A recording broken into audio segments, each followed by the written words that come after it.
जी आपको हमारे channel ALB electric solar energy में खुशामदीद। आज के पाकिस्तान में जैसे कि ग्रिड्स के प्रॉब्लम्स की वजह से नेट मीटरिंग्स नहीं हो पा रही, यानी कि वोल्टेज वापडा की तरफ से हाई है, इन्वर्टर जो है वो फीडिंग करवाता है तो वो ग्रिड एरर पे चला जाता है, ग्रिड क्रॉस पे आ जाता है, यानी कि ऑफ ग्रिड हो जाता है।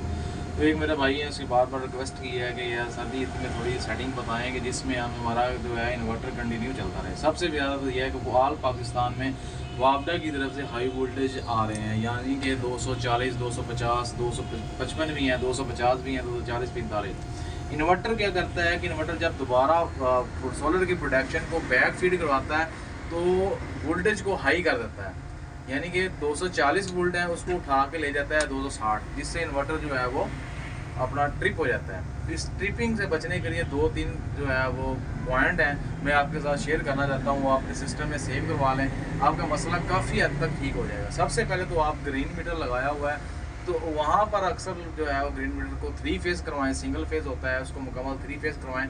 कोशिश करें वो तीनों फेज़ों में से चेक करें जो सबसे कम वोल्टेज वाला फेज़ है वो इन्वर्टर के पास दें, ताकि आपका इन्वर्टर जो है वो फिटिंग करवा सके। अब सेटिंग में चलते हैं ग्रिड की और आपको बताते हैं सेटिंग कौन सी करनी है ताकि आपका इन्वर्टर कंटिन्यू जो है वो फिटिंग करवा सके। अच्छा, आपने करना क्या है, सेटिंग में जाना है, सेटिंग में जाने के बाद ग्रिड की सेटिंग में जाना है। ग्रिड की सेटिंग में जाने के बाद इसको, अच्छा ये सिस्टम 8 किलोवाट है, 10 किलोवाट है या 6 किलोवाट है, सेम एज इट एक ही सेटिंग होगी। 6 किलोवाट में आप यही सेटिंग करेंगे, 8 किलोवाट में भी आप यही सेटिंग करेंगे और 10 किलोवाट में भी आप यही सेटिंग करेंगे। ग्रिड को अनचेक करते हैं, 777 ओके हो गया। अब इसको जो है आप अगले पेज की तरफ जाएंगे। यहाँ पर आपने सबसे पहले चेक करना है कि आपके जो है वो हाई वोल्टेज कहाँ है। यहाँ पे हाई वोल्टेज है, इसको आपने जो है वो 275 कर देने हैं, 275 कर दें। ये यहाँ पर भी आपने 275 कर देने हैं, यहाँ पर भी 275 करने के बाद ये 275 लो वोल्टेज नहीं जाना, इसको आपने सेव करवा देना है। अच्छा, दोबारा ग्रिड सेटिंग में जाएंगे, अनचेक करेंगे, पासवर्ड लगाएंगे 4777, क्लिक करेंगे, अगले पेज में जाएंगे। यहाँ पर हमने जो है सेव करवाए थे वो सेव हो चुके हैं। ये देखिए 275 इस पेज में भी हम 275 करेंगे। ये 275 है, इसको भी 275 कर देंगे। अच्छा, 275 कर दें, ये इसका कोई नुकसान नहीं है। आपका इन्वर्टर जो है इतने तक सपोर्टेड है, फ्रिक्वेंसी जो है वो 52 तक या 50 तक ही रहेगी, फिर फ्रिक्वेंसी नहीं बढ़ेगी, फिर चीज़ें नहीं जलेंगी, बेफिक्र रहें। अब अक्सर लोग कहते हैं कि यार चीज़ें जल जाएंगी इतने वोल्टेज पे, तो जब ये 280 से क्रॉस करता है तब चीज़ें जलने का बहुत ज़्यादा जो है वो अंदेशा होता है। इसको आप 275 कर दें। ये HV3 275, HV2 275, HV1 275 करेंगे। अच्छा, ये 275 हो गया, इसको भी आपने 275 कर देना है। ये 275 हो चुका है, इसको हम सेव करवा देंगे। तो ये ग्रिड की अनलॉक करेंगे, फिर दोबारा चेक करेंगे जो सेटिंग हमने सेव करवाई हुई है 275 ओके है, 275 ओके है, 275 ओके है। अच्छा, ये आगे नहीं इसको करना, ये 2-3 पेज है जो हमने इसकी सेटिंग करनी है।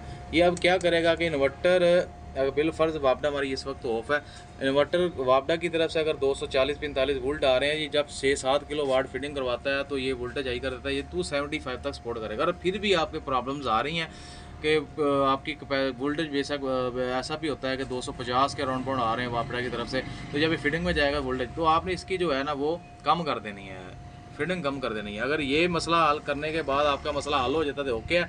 अगर नहीं हल हो रहा तो आपने मैक्स सेलिंग पावर, यानी कि आपने सिस्टम वर्क मोड में जाना है, यहाँ पे सेलिंग पावर को आपने लॉक करना है, जहाँ पर आपका इन्वर्टर इसको सपोर्ट कर जाए। यानी कि यह आपने 8 किलोवाट है, इसको 6 किलोवाट करके सेव करवा दें। अगर 6 किलोवाट तक ओके हो जाता है तो ये जहाँ पर आपका ओके हो जाए 6 किलोवाट पर सेव करवाएं। अगर वोल्टेज स्टेबल रह जाते हैं तो ओके है, अगर इससे कम करने पड़ते हैं करें, अगर करने पड़ते हैं इसे और कम कर दें। अगर 8 किलोवाट पर करता है तो 8 किलोवाट पर 275 तक ओके रहता है, ओके रहता है। ये आपने सेटिंग कर दें ग्रिड की, आपका जो है इन्वर्टर जो है वो प्रॉपर ग्रिड को फीडिंग करवाता रहेगा, मसला नहीं आएगा।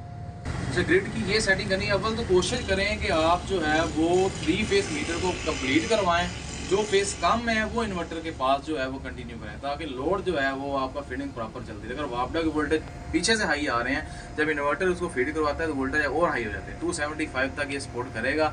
उसके बाद जो है इसको डिस्कनेक्ट करा देगा। कोशिश करें, अगर बाज़ बात ऐसा भी होता है कि वापडा अगर ज़्यादा तेज़ वोल्टेज है तो आप ट्रांसफार्मर से वापडा वाले नुमाइंदे को बुलाकर रेगुलेटर से कम भी करवा सकते हैं। इसकी ये सेटिंग कर दें, आपकी प्रॉपर ग्रिड रीडिंग चलती रहेगी।